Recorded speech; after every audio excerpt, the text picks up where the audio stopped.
गोवा में नमो नमो। जी हां, बीजेपी राष्ट्रीय कार्यकारिणी की 3 दिवसीय बैठक आज से गोवा में शुरू होने जा रही है। बैठक में आगामी लोकसभा और विधानसभा चुनाव की तैयारियों और रणनीतियों पर विचार किया जाएगा। सूत्रों के हवाले से खबर यह है कि नरेंद्र मोदी को अगले लोकसभा चुनावों के लिए बीजेपी पार्टी का चेहरा बनाने का ऐलान आज की बैठक में कर सकती है। आज होने वाली बैठक में शीर्ष नेताओं के साथ साथ 200 से अधिक प्रतिनिधि भी हिस्सा लेंगे। गोवा में बीजेपी का मंथन आज से शुरू होने जा रहा है और नरेंद्र मोदी को जो अहम जिम्मेदारी दी जाने वाली है उसकी जानकारी भी आज दी जा सकती है।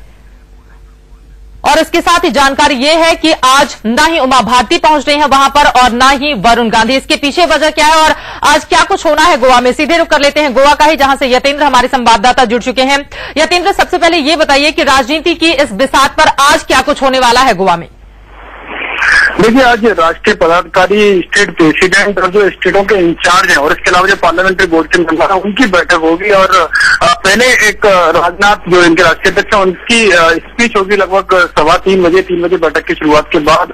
और करीब 5 से 5:30 बजे के बीच में जो स्टेट के जो होने वाले चुनाव है, लोकसभा के आगामी चुनाव कभी भी हो सकते हैं, उसको देखते हुए उस पर उसकी रणनीति पर मंथन किया जाएगा। और उसके बाद कल सुबह 8 बजे से औपचारिक रूप से राष्ट्रीय कार्यकारिणी का उद्घाटन होगा। जी, कहा यह जा रहा है कि मोदी के नाम पर आज ही मुहर लग सकती है, इस बारे में क्या कुछ बताएंगे आप? देखिए, मोदी को इलेक्शन कैंपेन कमेटी का चेयरमैन बनाया जाना और जो बड़े नेताओं ने जानकारी दी है उसके हिसाब से तो उनके नाम पर कोई विवाद नहीं है। लेकिन जहां पे पिछले बड़े फैसले होते हैं तो वो राष्ट्रीय कार्यकारिणी में या ऐसे मंच पर नहीं किए जाते हैं। वहां पर अलग से पार्लियामेंट्री बोर्ड बैठता है, कोर ग्रुप बैठता है, वो औपचारिक रूप से ऐलान करते हैं। लेकिन जो हमारे सूत्र बता रहे हैं कि उनका यही कहना है कि कोई इस नाम पर विवाद नहीं है, उनका बनना तय है। लेकिन अभी फिलहाल इस कार्यकारिणी में फैसला नहीं हो सकता है। जी बिल्कुल, यानी कि नाम पर मुहर अभी नहीं लगेगी, थोड़ा और इंतजार करना पड़ेगा इसके लिए। लेकिन ये बात तय हो चुकी है कि नरेंद्र मोदी के नाम पर आम सहमति बीजेपी के अंदर बनती हुई नजर आ रही है। यतेंद्र हमारे साथ लगातार बने हुए हैं, लेकिन उसके पहले आपको दिखाते हैं कि गोवा में राष्ट्रीय कार्यकारिणी की बैठक से पहले ही बीजेपी में मोदी राग गूंज उठा है। इंडिया न्यूज से खास बातचीत में गोवा के मुख्यमंत्री मनोहर पारिकर ने कहा कि मोदी पार्टी को जीत दिला सकते हैं।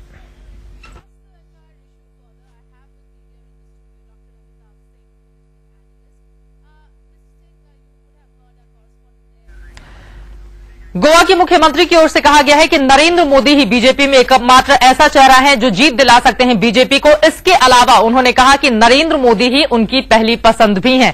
अब देखना यही होगा, गोवा में ये बैठक शुरू होने जा रही है और वहां पर क्या अंदरूनी जो दबाव पड़ रहे हैं उसके बाद राजनाथ सिंह कोई बड़ा फैसला ले सकते हैं या फिर नहीं। बीजेपी की राष्ट्रीय कार्यकारिणी की बैठक गोवा में शुरू होने जा रही है। मेरे साथ हैं गोवा के मुख्यमंत्री मनोहर पारिकर जी। पारिकर जी, क्या आपको लगता है कि अब समय आ गया है इस बैठक में मोदी के नाम की घोषणा कर देनी चाहिए? समय आ गया मुझे मालूम नहीं, मैं इतना बोल सकता हूँ इस बैठक में टाइम टेबल तय करना है, कब डिक्लेरेशन किसका करें, इसके बारे में पार्टी एक एजेंडा तैयार करे। लेकिन पार्टी में काफी मतभेद हैं, काफी दिस इज डेमोक्रेसी। डेमोक्रेसी में अलग अलग व्यू पॉइंट हो सकते हैं। मेरा व्यू पॉइंट अलग हो सकता है, आपका व्यू पॉइंट अलग होता है, इनका व्यू पॉइंट अलग हो सकता है। उसमें आप लोगों को क्या डेमोक्रेसी नहीं चाहिए क्या? या हम लोग डिक्टेटोरियल तरीके से जैसे कांग्रेस में होता है, एक ही आदमी हो सकता है उनको, दूसरा कोई हो ही नहीं सकता, उसको डेमोक्रेसी नहीं बोलते। एक बार एक साथ हम लोग डेमोक्रेसी की बात करें और दूसरे बाजू में हम लोग डिफरेंस ऑफ ओपिनियन कुछ भी नहीं है ऐसा बोले, उसको कुछ मतलब नहीं। ऐसा कोई नेता है जो आपकी नजर में पार्टी की नैया पार? मुझे मैं नैया कितने लोग कर सके इसकी मैं बात नहीं करूंगा, लेकिन एक बोल सकता हूँ, आज के तारीख में मेरे ओपिनियन से मुझे जो फीडबैक मिल रहा है वो उससे Narendra Modi is the best है।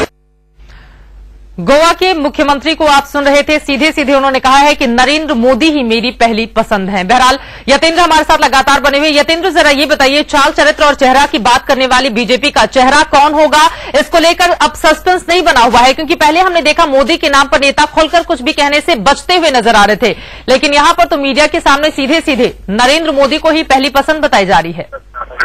देखिए, बिल्कुल अब कई नेता खुलकर मोदी के समर्थन में सामने आने लगे। कल मनोहर पारिकर जो गोवा के मुख्यमंत्री, तो उनसे भी हमारी बात हुई और उन्होंने साफ कर दिया है कि नरेंद्र मोदी एकमात्र ऐसे नेता हैं जिनको अगर पार्टी अपना नेता बनाकर चुनाव में उतरती है तो बिल्कुल 100% वो मानकर चल रहे हैं कि पार्टी को चुनावों में जीत मिलेगी। और जो यहाँ का माहौल है, चाहे यहाँ होर्डिंग, बैनर या पोस्टर जो भी लग रहे हैं उसमें केवल कोई मुख्यमंत्री है तो वो नरेंद्र मोदी को ही यहाँ पर स्पष्ट रूप से दिखाया गया है। और आज अखबारों में भी हेड आया है, उसमें भी केवल नरेंद्र मोदी और राजनाथ सिंह के फोटो है और किसी नेता या किसी मुख्यमंत्री को इतनी प्रमुखता से नहीं छपा गया। यानी साफ मैसेज इस राष्ट्रीय कार्यकारिणी से देने की कोशिश की जा रही है। इससे पहले भी जो दिल्ली में राष्ट्रीय कार्यकारिणी बीजेपी की हुई थी उसमें भी कई नेताओं ने खुलकर नरेंद्र मोदी का साथ दिया था। और अब जिस तरह के संकेत मिल रहे हैं कि इलेक्शन कैंपेन कमेटी के चेयरमैन बनाए जाने को लेकर अब कोई विवाद नहीं है। जो विवाद था वो इलेक्शन मैनेजमेंट कमेटी को लेकर था, इलेक्शन कैंपेन कमेटी पर मोदी के नाम पर कोई विवाद नहीं है। इस तरह के संकेत बीजेपी नेताओं ने दे दिए हैं। यानी साफ है कि जो बार बार बीजेपी में अंदर खबरें आ रही थी कि जो मोदी को लेकर मतभेद गहराते जा रहे हैं और इन संकेतों से साफ है कि वो मतभेद छटते नजर आ रहे हैं। और बीजेपी के अंदर जो एक नेता के ऊपर जो विवाद था वो अब लगभग धीरे धीरे खत्म होता जा रहा है। बीजेपी बस सही मौके की तलाश में है कि जल्दी से जल्दी इस नाम की भी घोषणा कर दी जाए। बिल्कुल, और अपने दर्शकों को हम दिखा भी रहे हैं कि अलग अलग सिंगल अगर किसी के बड़े बड़े होर्डिंग्स और बैनर लगे हुए हैं तो या तो राजनाथ सिंह के या फिर नरेंद्र मोदी के। अब गोवा की तस्वीरें हमने आपको दिखाई, लेकिन फिलहाल वरुण गांधी और उमा भारती इस वक्त नहीं जा रहे हैं। शिवराज सिंह चौहान को लेकर सस्पेंस बना हुआ है। बहरहाल इन सब के बीच एक बार फिर नरेंद्र मोदी बीजेपी में पीएम पद के सबसे दमदार उम्मीदवार के तौर पर उभरे हैं। आज से गोवा में बीजेपी की राष्ट्रीय कार्यकारिणी की बैठक है और उसमें मोदी पर कोई बड़ा फैसला किया जा सकता है। गुजरात में क्लीन स्वीप और बिहार में मोदी को नजरअंदाज किए जाने से महाराजगंज में नीतीश की हार के बाद मोदी का पलड़ा एक बार फिर भारी हो गया है। अब पार्टी के नेता कह रहे हैं कि बीजेपी ही नहीं जेडीयू को भी मोदी की जरूरत है। लेकिन मेरा ऐसा मानना है और देश के पैमाने यदि लोकसभा का चुनाव होता तो नरेंद्र मोदी जी की जितनी जरूरत भारतीय जनता पार्टी को है उतनी ही जरूरत जनता दल यूनाइटेड को बिहार में है। ये संवाद स्पष्ट रूप से जाना चाहिए। यही वजह है कि मोदी शाम से बुधवार को दिल्ली आए और राजनाथ के घर जश्न मनाने पहुंचे।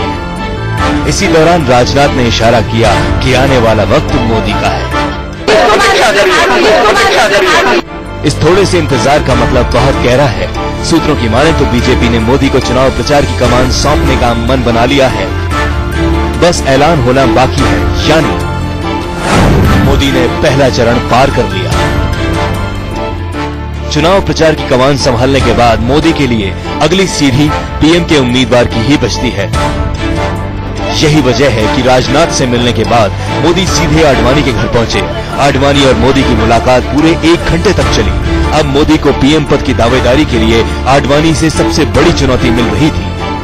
लेकिन सूत्रों की माने तो मोदी ने 1 घंटे की मुलाकात में आडवाणी को मना लिया, यानी मोदी ने दूसरा चरण भी पार कर लिया।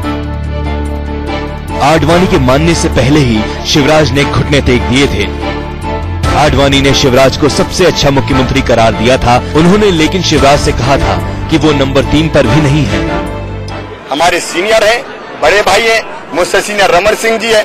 नंबर 1 नंबर 2 नहीं, मैं तो 3 में भी नहीं, तीसरे पे आता हूं मैं। यानी मोदी ने तीसरा चरण पहले ही पार कर लिया था।